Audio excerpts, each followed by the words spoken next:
గాంధీ గారు మీకు నేను ఇవాళ ఓపెన్ బంపర్ ఆఫర్ ఇస్తున్నా. మీరు బీఆర్ఎస్ పార్టీలే ఉన్నాము అని మీరు అంటున్నారు కదా.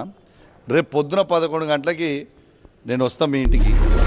నేను రేపు వచ్చి నీకు బీఆర్ఎస్ పార్టీ కండువా ఇద్దరం కప్పుకొని ఇద్దరం కలిసి నీ ఇంటి మీద బీఆర్ఎస్ పార్టీ జెండా ఎగిరేసి రేపు నేను నువ్వు వివేకానంద ముగ్గురం కలిసి మళ్ళీ బీఆర్ఎస్ భవన్ వచ్చి ఈడ మనం ప్రెస్ మీట్ పెడదాం. నువ్వు సిద్ధంగా ఉండాలని గాంధీ గారికి నేను తెలియజేస్తా ఉన్నాను. రాయ్ కైశ్వరెడ్డి 11 గంటలకు నా ఇంటికి వచ్చి జెండా ఎగరేస్తా ఉన్నాను.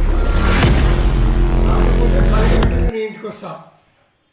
బ్రోకర్ నా కొడుక పార్టీలో చేరి పార్టీని బస్టు పట్టించింది కాక,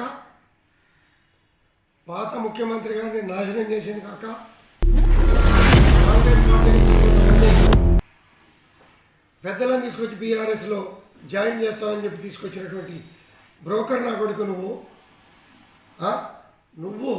బ్రోకర్ నా కొడుకులతో నా ఇంటి మీద జెండా చేతులు కట్టుకుని కూర్చోలా. నా కొడుక నువ్వు నేను తేల్చుకుందాం రా.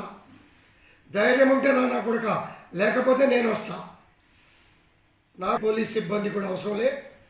వాడు బీఆర్ఎస్ పార్టీకి నాకు కాదు యుద్ధం, కౌశిక్ రెడ్డి గారికి నాకు యుద్ధం.